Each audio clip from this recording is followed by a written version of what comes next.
சற்று முன் திமுகவின் அமைச்சர் ஆகிறார் விஜய் பிரபாகரன். ஸ்டாலின் பிரேமலதா சந்திப்பின் பின்னணி. அதாவது 2026 சட்டமன்ற தேர்தல் நெருங்கி வரும் நிலையில் கூட்டணி தொடர்பான பேச்சுவார்த்தை சூடுபிடித்திருக்கிறது. அதிமுக கூட்டணியில் இருந்து கிட்டத்தட்ட விலகிவிட்டது தேமுதிக. திமுக தரப்பில் கூட்டணி பேச்சுவார்த்தைகள் மறைமுகமாக நடைபெற்று வரும் நிலையில் ஒரு மாநிலங்களவை உறுப்பினர் பதவி மற்றும் 2026 தேர்தலின் 10 சீட்டுகள் தேமுதிகவுக்கு ஒதுக்கப்படும் என உறுதியளிக்கப்பட்டுள்ளதாக தகவல் வெளியாகியுள்ளது. விஜயகாந்த் இருந்தவரை திமுகவுடன் தேமுதிக கூட்டணி அமைத்ததில்லை என்பது குறிப்பிடத்தக்கது. ஆக 2026 சட்டமன்ற தேர்தல் இரு தலைவர்களுக்கு மிக முக்கியமானதாக பார்க்கப்படுகிறது.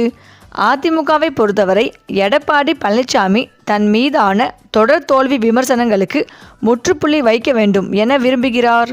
இரண்டாவதாக, தமிழ்நாடு முதலமைச்சரும் திமுக தலைவருமான மு.க. ஸ்டாலின் இதுவரை அடுத்தடுத்து இருமுறை திமுக ஆட்சி அமைத்ததில்லை என்ற குறையை போக்க தீவிரமாக காய் நகர்த்தி வருகிறார் என்பதையும் கவனிக்க வேண்டும்.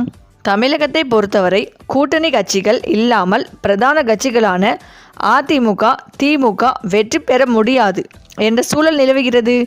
திமுகவை பொறுத்தவரை அக்கட்சியின் கூட்டணி மிக வலுவானதாக இருக்கிறது. 2019 தேர்தலுக்கு முன்னதாகவே திமுக கூட்டணி உருவான நிலையில் அதில் இருந்த கட்சிகள் தற்போது வரை தொடர்கின்றன. காங்கிரஸ், விடுதலை சிறுத்தைகள், இந்திய கம்யூனிஸ்ட், மார்க்சிஸ்ட் கம்யூனிஸ்ட், மனிதநேய மக்கள் கட்சி, முஸ்லீம் லீக், கோமதேக தமிழக வாழ்வுரிமை கட்சி மற்றும் சில அமைப்புகள் திமுக கூட்டணிக்கு பக்கபலமாக இருக்கிறது. ஆக மறுபுறம் அதிமுகவின் கூட்டணி வலுவானதாக இருக்குமா என்ற கேள்வி எழுந்திருக்கிறது. பாஜக அதிமுக கூட்டணி அதிகாரப்பூர்வமாக அமைந்திருக்கும் நிலையில் பாஜகவோடு கடந்த காலங்களில் கூட்டணி அமைத்திருந்த ஜி.கே. வாசனின் தமிழ் மாநில காங்கிரஸ், பாரிவேந்தரின் இந்திய ஜனநாயக கட்சி, ஜான் பாண்டியன் மக்கள் முன்னேற்ற கழகம், கிருஷ்ணசாமியின் புதிய தமிழகம் உள்ளிட்ட கட்சிகள் சேரலாம் என கூறப்படுகிறது.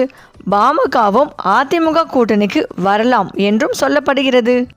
இந்த நிலையில் தேமுதிகவை கூட்டணிக்கு கொண்டு வர வேண்டும் என எடப்பாடி பழனிசாமி விரும்புகிறார்.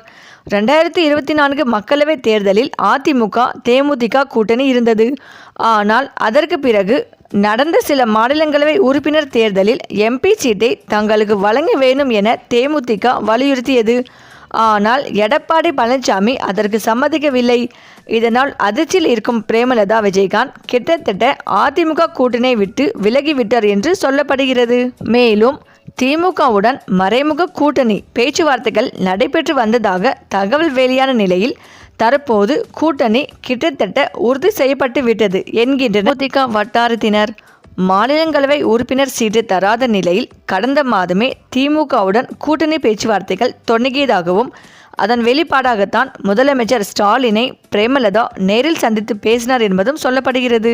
மேலும் வருகின்ற சட்டமன்ற தேர்தலில் 10 சட்டமன்ற தொகுதிகள் தேமுதிகவுக்கு ஒதுக்கப்படும் எனவும் ஒரு மாநிலங்களவை உறுப்பினர் பதவியை தருவதாக தரப்பில் உறுதியளிக்கப்பட்டதாக சொல்லப்படுகிறது. தேமுதிக நிறுவனரும் பிரேமலதாவின் கணவருமான விஜயகாந்த் திமுகவை எதிர்த்து தான் கட்சி தொடங்கினார். முதன்முறையாக அதிமுகவுடன் கூட்டணி அமைத்து தேர்தலை சந்தித்து எதிர்க்கட்சி தலைவராகவும் அமர்ந்தார். ஆனால் விஜயகாந்த் இருந்தவரை திமுகவுடன் கூட்டணி அமைக்கவில்லை என்பது குறிப்பிடத்தக்கது. இந்த நிலையில்தான் 2 முறை ஸ்டாலினை சந்தித்த பிறகு பிரேமலதா 12 சீட் கேட்பது மட்டும் இல்லாமல் அவருடைய மகனான விஜய் பிரபாகரனுக்கு அமைச்சர் பதவி கேட்டுள்ளார். இதற்கு ஸ்டாலினும் சம்மதம் தெரிவித்ததாக சொல்லப்படுகிறது. அதன் பேரிலே திமுக தேமுதிக கட்சி கூட்டணி உறுதி செய்யப்பட்டுள்ளதாக தற்போது தகவல்கள் வெளிவந்து கொண்டிருக்கிறது. சரி, இந்த வீடியோ பற்றிய உங்கள் கருத்துக்களை கமெண்டில் சொல்லுங்கள். மேலும் இந்த வீடியோ உங்களுக்கு பிடித்திருந்தால் லைக் பண்ணுங்கள், ஷேர் பண்ணுங்கள், மறக்காமல் நம்ம சேனலை சப்ஸ்கிரைப் பண்ணிக்கோங்க. தேங்க்ஸ் ஃபார் வாட்சிங்.